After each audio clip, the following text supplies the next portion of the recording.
సభాయై నమః.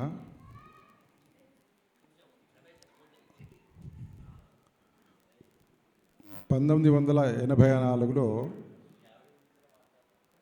8th class పూర్తయిపోయింది.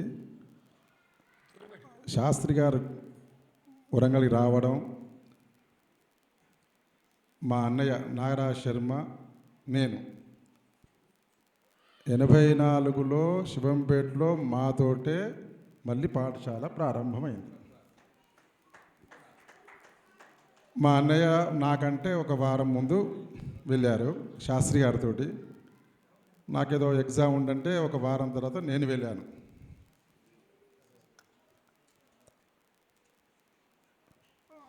సరే, వేదాధ్యయనం ప్రారంభమైంది.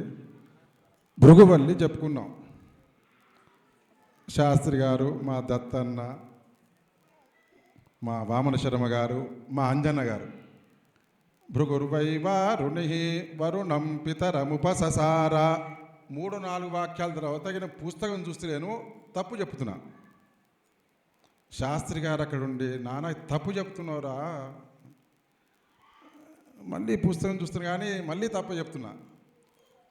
మీరే తప్పు చెప్తున్నారు, నేనే కరెక్ట్ చెప్తున్నా అని గురుగారి మీదకి నేను అప్పుడు ఆ దత్తన్న అంజన ఉండి, మీకు గుర్తుందో లేదో భృగువల్లి, అప్పుడు మళ్ళీ గురుగారి దగ్గర శాస్త్రి గారి దగ్గర శబ్దమంజరి, అమరకోశము అవన్నీ నేర్చుకున్నాము.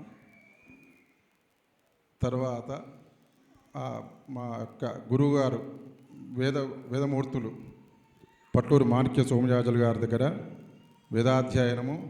తర్వాత పాఠశాల నుంచి వచ్చినా కూడా మళ్ళీ పట్లూరుకి వెళ్ళి అక్కడ కూడా కొంత వేదాధ్యయనం చేసి, హైదరాబాద్లో కొంచెం, ఇక్కడ వరంగల్లో మా నరసింహమూర్తి మారి దగ్గర, మా నాన్నగారి దగ్గర వేదాధ్యయనం చేసి 1994లో భద్రకాళి దేవస్థానంలో నాకు ఉద్యోగం దొరికింది.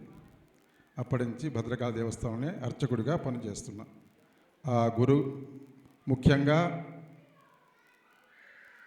మా అమ్మగారి, నాన్నగారి ఆశీర్వచనం, మా పెద్దల, మా తాతగారి ఆశీర్వచనం, మా ఉభయ గురువుల ఆశీర్వచనం వల్ల, అమ్మవారి అనుగ్రహం వల్ల చాలా మంచిగా ఉన్నాము.